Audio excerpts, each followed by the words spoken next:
স্বাদের দিক থেকে অনেকের কাছে আম্রপালি আম খুবই প্রিয়। আকারে ছোট, কিন্তু মিষ্টির দিক থেকে যেন সকল আমকে পিছনে ফেলে দিয়েছে আম্রপালি। কিন্তু এই আমটার নামকরণ কোথা থেকে হলো জানেন? আজ থেকে প্রায় 250 বছর আগের কথা।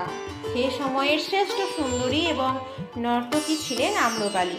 তার রূপে পাগল ছিল পুরো পৃথিবী, আর এই রূপই তার জন্য কাল হয়ে ওঠে, যার কারণে তিনি ছিলেন ইতিহাসের এমন একজন নারী যাকে রাষ্ট্রীয় আদেশে পতিতা বানানো হয়েছিল। আম্রপালি বাস করতেন বৈশালী শহরে। বৈশালী ছিল প্রাচীন ভারতের গণতান্ত্রিক একটি শহর, যেটি বর্তমানে ভারতের বিহার রাজ্যের অন্তর্গত। মহান আমন নামে একজন ব্যক্তি শিশুকালে আম্রপালিকে আম গাছের নিচে খুঁজে পান। তার আসল বাবা মা কে ইতিহাস ঘেঁটেও তা জানা যায়নি। যেহেতু তাকে আম গাছের নিচে পাওয়া যায়, তাই তার নাম রাখা হয় আম্রপালি। সংস্কৃতে আম্র মানে আম এবং পল্লব হলো পাতা, অর্থাৎ আম গাছের নবীন পাতা। কিন্তু শৈশব পেরিয়ে কৈশোরে পা দিতেই আম্রপালিকে নিয়ে হইচই পড়ে যায়। তার রূপে চারপাশের সব মানুষ পাগল হয়ে যান। দেশ বিদেশের রাজপুত্র সহ রাজা থেকে শুরু করে সাধারণ মানুষ তার জন্য পাগল প্রায় হয়ে যায়। সবাই তাকে এক নজর দেখতে চান, বিয়ে করতে চান। এ নিয়ে আম্রপালির বাবা মা খুব চিন্তিত হয়ে পড়েন। তারা তখন বৈশালীতে সকল গণ্যমান্য ব্যক্তিকে এর একটি সমাধান করার জন্য বলেন, কারণ সবাই আম্রপালিকে বিয়ে করতে চান। তখন বৈশালীর সকল ক্ষমতাবান ও ধনবান ব্যক্তি মিলে বৈঠকে বসে নানা আলোচনার পর যে সিদ্ধান্ত নেন তা হলো আম্রপালিকে কেউ বিয়ে করতে পারবেন না, কারণ তার রূপ। সে একা কারো হতে পারে না। আম্রপালি হবে সবার। সে হবে একজন নগরবধূ, মানে সোজা বাংলায় পতিতা। এটা ছিল একটা ঐতিহাসিক সিদ্ধান্ত। ইতিহাসে এভাবে রাষ্ট্রীয় সিদ্ধান্তে কাউকে পতিতা বানানো হয়েছে এমন সিদ্ধান্ত খুবই বিরল। আম্রপালি সে সভায় 5টি শর্ত রাখেন। 1.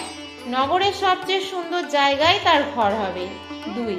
তার মূল্য হবে প্রতি রাত্রির জন্য 500 স্বর্ণ মুদ্রা। 3. একবার মাত্র একজন তার গৃহে প্রবেশ করতে পারবেন। 4. শত্রু বা কোনো অপরাধীর সন্ধানে প্রয়োজনে সপ্তাহে সর্বোচ্চ একবার তার গৃহে প্রবেশ করা যাবে। আর 5. তার গৃহে কে এলেন আর কে গেলেন এ নিয়ে কোনো অনুসন্ধান করা যাবে না। সবাই তার এসব শর্ত মেনে নেন। প্রাচীন ভারতের মগধ রাজ্যের রাজা ছিলেন বিম্বিসার। শোনা যায় তার স্ত্রীর সংখ্যা নাকি 500 ছিল। নর্তকীদের নাচের এক অনুষ্ঠানে তিনি এক নর্তকীর নাচ দেখে বলেছিলেন, এ নর্তকী বিশ্বসেরা। তখন তার একজন সভাসদ বলেন, মহারাজ, এ নর্তকী আম্রপালির নখের যোগ্য নয়। বিম্বিসারের এই কথাটি নজর এড়ায়নি। তিনি তার সেই সভাসদদের থেকে আম্রপালি সম্পর্কে বিস্তারিত শুনে তাকে কাছে পাওয়ার বাসনা করেন। কিন্তু তার সভাসদ বলেন, সেটা সম্ভব নয়, কারণ তাহলে আমাদের যুদ্ধ করে বৈশালী রাজ্য জয় করতে হবে, আর আম্রপালির দেখা পাওয়াও এত সহজ নয়। দেশ বিদেশের বহু রাজা সহ রাজপুত্ররা আম্রপালির প্রাসাদের সামনে তার জন্য অধীর আগ্রহে অপেক্ষা করেন, কিন্তু মন না চাইলে তিনি কাউকে দেখা দেন না। এত কথা শুনে বিম্বিসারের আগ্রহ আরও বেড়ে গেল। তিনি সিদ্ধান্ত নিলেন ছদ্মবেশে বৈশালী রাজ্যে গিয়ে আম্রপালিকে দেখে আসবেন। কি এমন আছে সেই নারীর মাঝে যার জন্য পুরো পৃথিবী পাগল হয়ে আছে? তারপর বহু চড়াই উতরাই শেষে তার আম্রপালির সাথে দেখা করার সুযোগ আসে। কিন্তু দেখা করতে গিয়ে রাজা চমকে ওঠেন। এ তো কোনো নারী নয়, যেন সাক্ষাৎ পরী। রাজা সাথে সাথেই তাকে তার রাজ্যের রাজরানী বানানোর প্রস্তাব দেন, কিন্তু আম্রপালি জানান তার রাজ্যের মানুষ এটা কখনোই মেনে নেবে না। উল্টো বহু মানুষের জীবন যাবে, রক্তপাত হবে। তাই রাজাকে দ্রুত এখান থেকে চলে যেতে বলেন। কিন্তু বিম্বিসার বৈশালী আক্রমণ করে আম্রপালিকে পেতে চান। ওদিকে আম্রপালি তার নিজের রাজ্যের কোনো ক্ষতি চান না, তাই তিনি রাজাকে তার নিজ রাজ্যে ফেরত পাঠান এবং বৈশালীতে কোনো আক্রমণ হলে তিনি তা মেনে নেবেন না বলে সাফ জানিয়ে দেন। এদিকে বিম্বিসারের সন্তান অজাতশত্রু আম্রপালির প্রেমে মগ্ন ছিলেন। তিনি বিম্বিসারকে আটক করে নিজ সিংহাসন দখল করে বসেন এবং আম্রপালিকে পাওয়ার জন্য বৈশালী রাজ্য আক্রমণ করে বসেন, কিন্তু দখল করতে সক্ষম হননি এবং খুব বাজেভাবে আহত হন। সেদিনও আম্রপালি অজাতশত্রুর বিয়ের প্রস্তাব সবিনয়ে ফিরিয়ে দেন। এত নাটকীয়তার পর শেষের দিকে এসে কি হলো? গৌতম বুদ্ধর সময়কাল তখন। গৌতম বুদ্ধ তার কয়েকশো সঙ্গী নিয়ে বৈশালী রাজ্যে এলেন। একদিন বৈশালী রাজ্যের বারান্দা থেকে এক বৌদ্ধ তরুণ সন্ন্যাসীকে দেখে আম্রপালির মনে ধরে গেল। তিনি সেই সন্ন্যাসীকে 4 মাস তার কাছে রাখার জন্য গৌতম বুদ্ধকে অনুরোধ করলেন।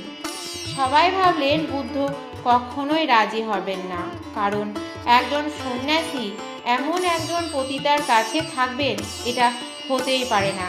কিন্তু গৌতম বুদ্ধ তাকে রাখতে রাজি হলেন এবং এটাও বললেন, আমি শ্রমণের চোখে কোনো কামনা বাসনা দেখছি না। সে 4 মাস থাকলেও নিষ্পাপ হয়েই ফিরে আসবে, এটা আমি নিশ্চিত। 4 মাস শেষ হলো।